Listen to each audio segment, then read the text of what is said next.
Lawrence Conrad. He is celebrating a huge anniversary today, 30 years in the business. 30 years. May 29th, 1996, eh? That's awesome, dude. Yeah. Yep. And you think I would have prepared something, the essence of a ADHD entrepreneur, eh? Last minute, so here we are. Here we are. No, so we're gonna highlight some things. I got some questions prepared for you. Okay. But 30 years in the business is a huge thing to celebrate. Yeah. I mean, that's really someone's whole career. So some of the things that we're gonna ask you really are like, what it looked like, right? I have some stuff here, like when you go through and someone goes to set out to start something, it's like, when did you have that moment that like, aha, like this worked? Yeah. When what? Well, do you remember? Like, honestly, my personality style, I don't think I could work for anyone else. So I started out, and I was on a podcast with you before. You were? In the military reserves. It was one of my first jobs with discipline. That's where we met. I'm still doing that. But I knew that outside of that structured environment, I had to have my own thing. Yeah. And this is my second business, actually. I had a couple of businesses before this, but I got into this in my early 20s, and it took off, and I never looked back. And that was 30 years ago. Do you remember, though, the moment that you were like, like this worked? Well, there was the sickness in the pit of your stomach, the nervousness, the risk that you had to take to get started. Yeah. There's a company out there, and I'll give them a little bit of a shout out there. Two men in a truck, two guys in a truck, two people in a truck, to be politically correct. We started with two guys in an armored truck. Right. And that's how we started this business. And I said on my last podcast, in the backyard with an armored truck and a couple of 38 caliber handguns and a license from the Nova Scotia Department of Justice, a bit of insurance, and a bag phone. And that's how we started, yeah. Wow. That's how we started, yeah. And so if you think back to year one, like what's a piece of technology or like a tool that you had then that now is like, this is prehistoric? Okay. Honestly? Yeah. Okay, this brought up a memory. So I remember sitting down in the armored truck with my business partner at the time, and we were arguing over, we had a little stapler that we got from, the dollar store didn't exist there then, it was some cheap old stapler. And I said, man, we got a spring for a good stapler. You know those ones at the stores with the metal handles and they can go through like 10 sheets? Yeah. Can we get one of those? It was like $27. We actually had to have a board meeting in our truck for that expenditure.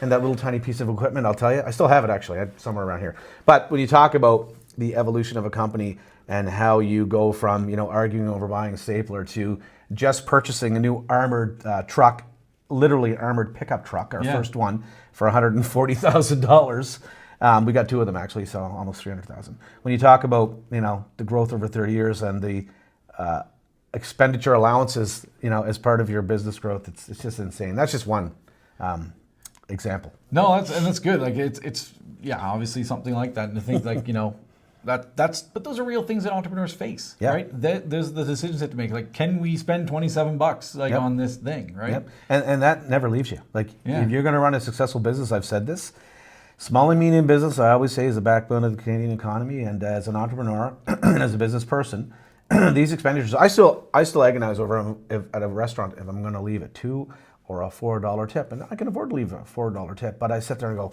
that's the slippery slope, right?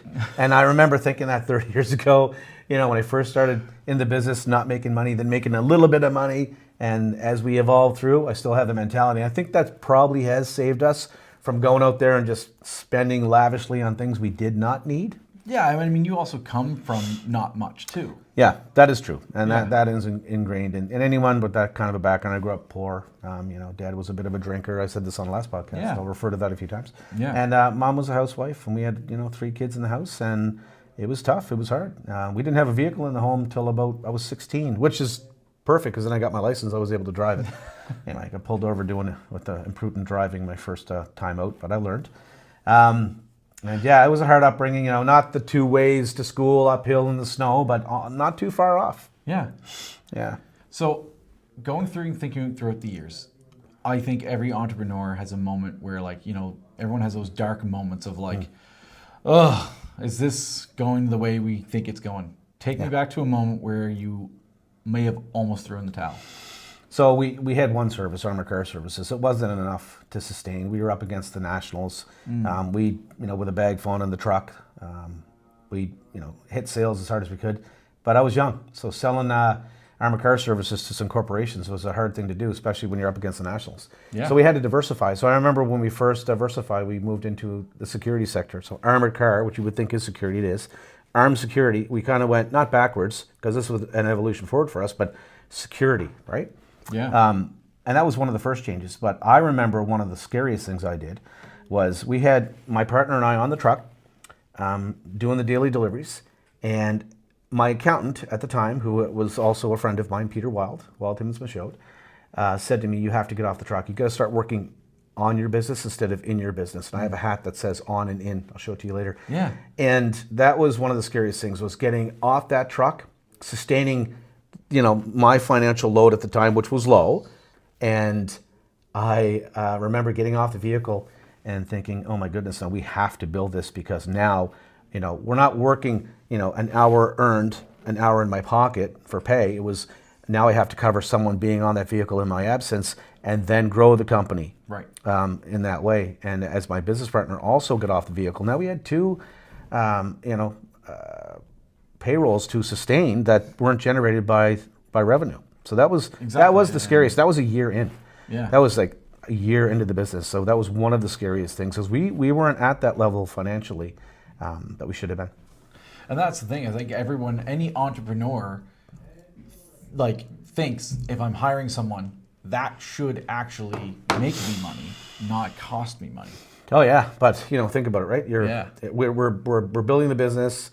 We're covering our payroll. We're covering our maintenance and our fuel and our insurances. Yep. And we're building the route, we call it, right? As soon as we put another truck on the road, the route drop. Well, that one vehicle, we put another vehicle on. Well, that it drops back down to half. Now you have, that's right.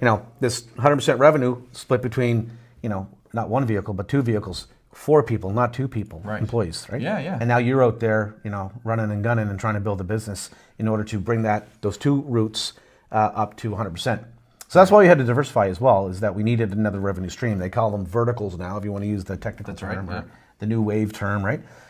And we did that. And then we expanded further later on, 10 years later, into mobile delivery services, and branched from there to a robust training program, into a magazine. And you've heard the story before, right? Absolutely, yeah. You're dabbling into the magazine world, kind of that type of stuff, which is great. But yeah, I mean, you diversified quite a bit. Yeah. That being said, though, over 30 years, a lot has happened over the last 30 years. Yeah. You've survived recessions, pandemic, tech shifts. COVID. Pandemics of all sorts, right? They're not just COVID, but COVID was a big one, obviously. But I mean, there's other things that kind of have happened over the time. Yeah.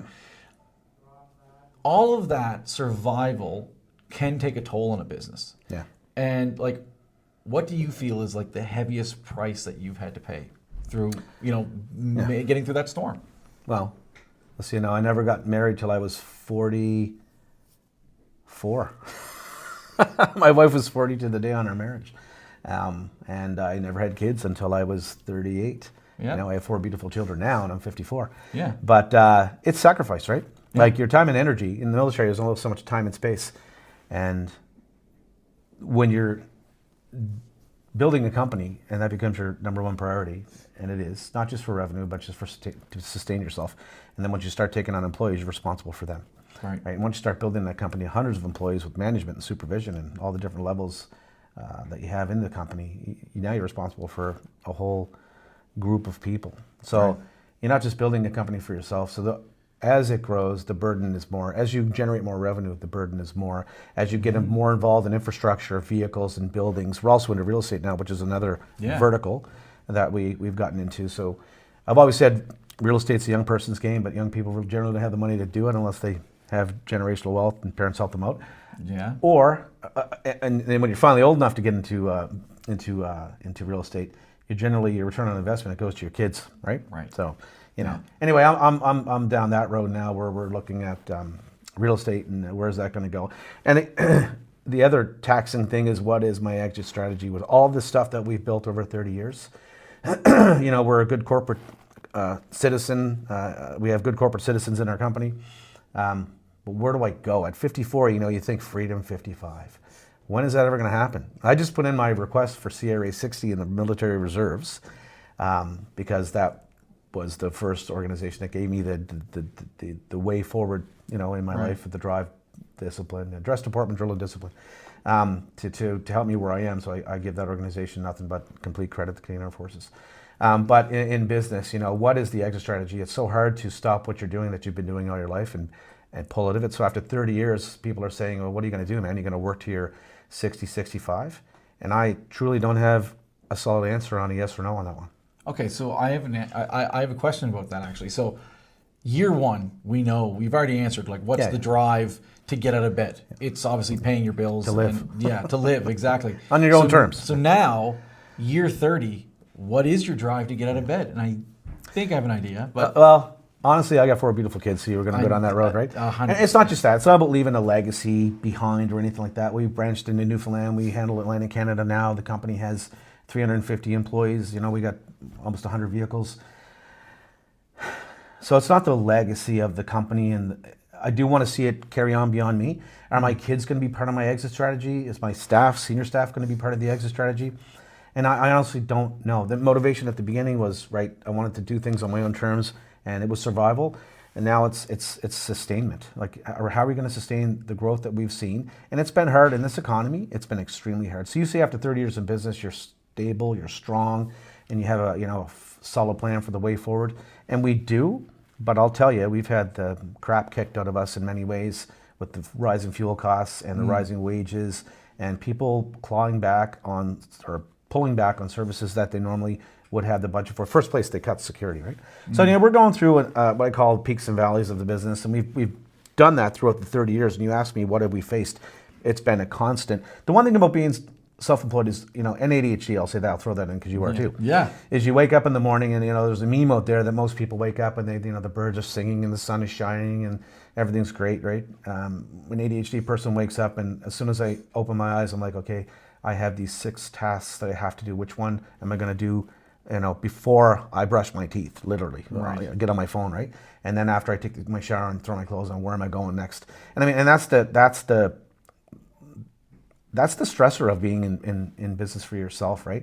And the key to that is to have a great team. And I know I'm kind of going on further into this question. I should. No, if I'm even still on the topic properly. No, welcome to ADHD.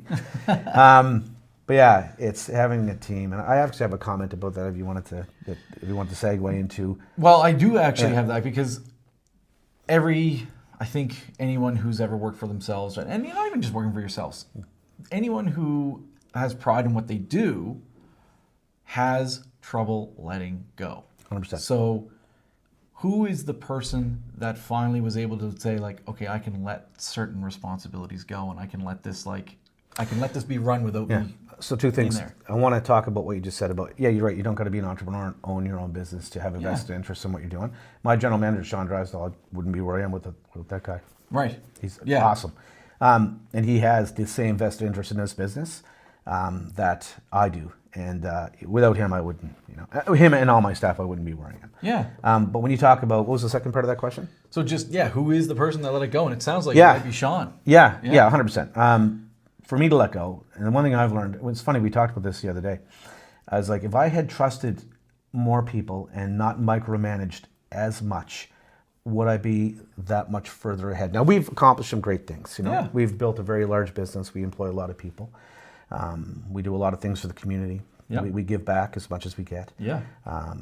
But, had I have, and I think this harkens back or goes back to my upbringing where, you have that unstable environment in the home and you're always thinking something's going to go wrong. Had I have been a little more trusting of people that I would have put in key positions, and had I have not, held their hand as much as I felt I had to. And I had the same issue in the military where, they would say, Conrad, you need to let go. You need to let them learn on their own, right? Yeah. And don't tell somebody what to do. Show them what to do and let them go and do it and see what they can prove to you, right? Yeah. So it's that's kind of what I struggle with after 30 years is where could I have been if I did it a little different? I think everybody goes through that in their life at some point. If I had done something different, where would I be now? And with no regrets on what I've done or where I've gone, but there is that part that I sit there and I go, I look at other companies that are like mine and where they're at, but do I really want that level of responsibility as well?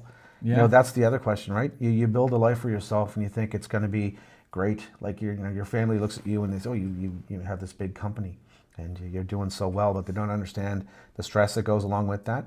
And some people will trade that success in to get rid of that stress. And I'm kind of almost there. I'm looking at the 54 year of age, 55 soon, another couple of months.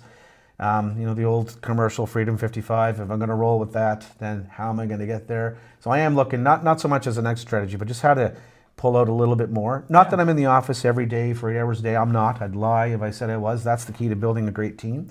Is having people like Sean and Mark and Aaron and just everybody that we have here running all the different divisions of the company, and then our colleagues in Newfoundland, Jody and Nora. These are key people in the company, right? Not to get into the orbit of the company and the titles and all that stuff, but we have a great group of people, and we're not just an organization, a company, we're a family. And the takeaway from being a small and medium business is you still have that family approach. Yep. When you get into the very large businesses that we deal with, the national companies with national deals that because it's very hard to compete with national companies as a local provider.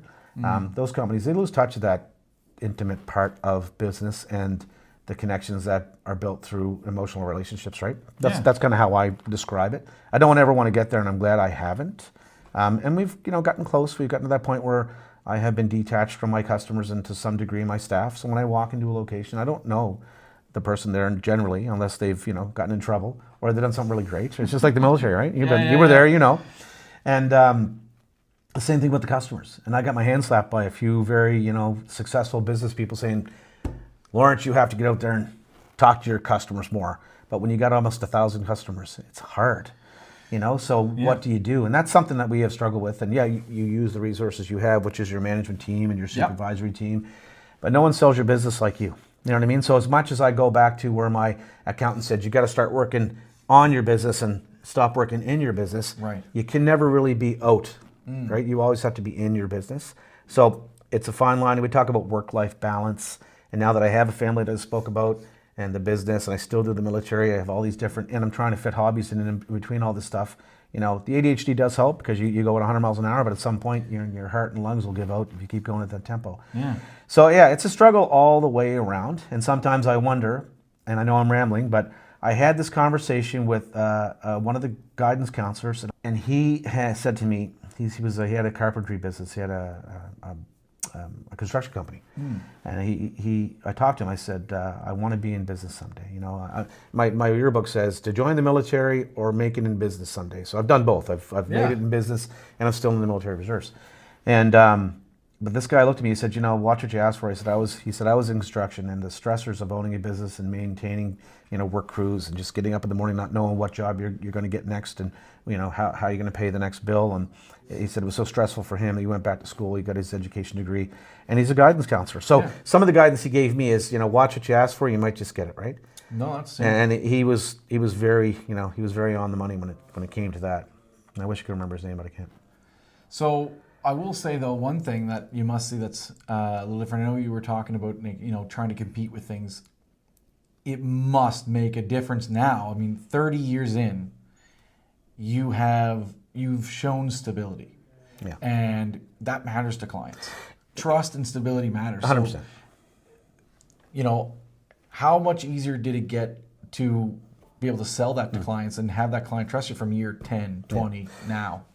Right, and that's a great question. And one of the examples of that is our move to Newfoundland.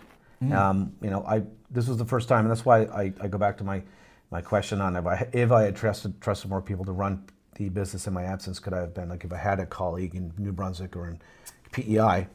I have one in Newfoundland I met about 14 years ago, Jody Temple. He has, because with the new kids on the block over there, we've taken armored car over there, we've taken security over there, and security has taken the rock by storm. We have generated more revenue over there in the past 2 years, 3 years than I did in my first 10. So the momentum, you're right, the recognition of the company, its history, its reputation, and the momentum here in Nova Scotia has helped us greatly. It's been the key reason why we've grown so quickly in Newfoundland. And again, having the right people over there to run it, I've learned that it was key to the growth in that region. And as much as I say at 54, I'm going to wind her down a bit in my mind, I'm thinking, could I do that in New Brunswick now? After 30 years, could I? Should I have done it 25 years ago? PEI, not really a bastion of business. It's a smaller province, but New Brunswick was the next kind of target. My GM, again, a little younger than me, keeps saying, you want to do that? And I'm like, how much is enough, right? How much is enough? That's it. Yeah. All right, so congratulations on 30 years.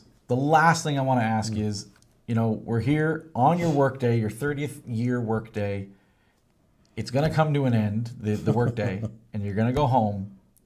What is going to be your celebratory 30-year drink? I think you know what that is. But I want to say something first. So I came in this morning. I got up on the roof of my building. I put my Nova Scotia and my Canadian flag up in priority, Canada, Nova Scotia, with one of my staff who helped me. There's sandbags that hold them down. Yep. So I'm up there, work clothes on, putting the flags up. Then I had to fix a couple of trouble lights in the building here. And I know I could call people to do that. Yeah. That's kind of how I spent the morning of my 30th year in a business, right? No big hurrah. And then Matt Conrad was gracious enough to come over and do this podcast, which I thank you very much for. I don't smoke. I don't do the other stuff that's now legal. But I do like to have a drink every now and then. My wife, says maybe a little bit too much, but it'll probably be, and I never thought about this until you mentioned it though. It might be a glass of some very good Lafroig. Not the collector one I bought, because you know what I got at home. Yeah. That'll be on my deathbed. But it'll probably be a little glass of scotch, and if my wife sees this, hopefully it'll be after the fact, so I don't get caught. It will be, yeah. But yeah, that's probably what I'll end up doing. And I might smoke a cigar. I don't smoke, but I do have some nice cigars. So, But it's funny, I never really thought about what I'm going to do tonight. Yeah. Right? I know what I am going to do. My general manager, Sean, who's the key to the success of this business along with me, and everything we've done for the past 22 years, I got to give him props, right? Of course. It's his birthday. So when we did the grand opening of this building, it was his birthday, and I forgot to mention that. And we had probably about 100 people here.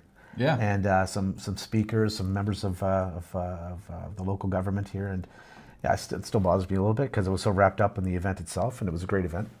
And I'm going to go to his house, and I'm going to actually share a drink with him on the success of this business that he's part and parcel to in more ways than he probably realizes. No, that's awesome. Yeah. Well, congratulations. Yeah. Yeah, and here's to 30 years more. 30 years. I don't know about that, but we'll see where it goes from here.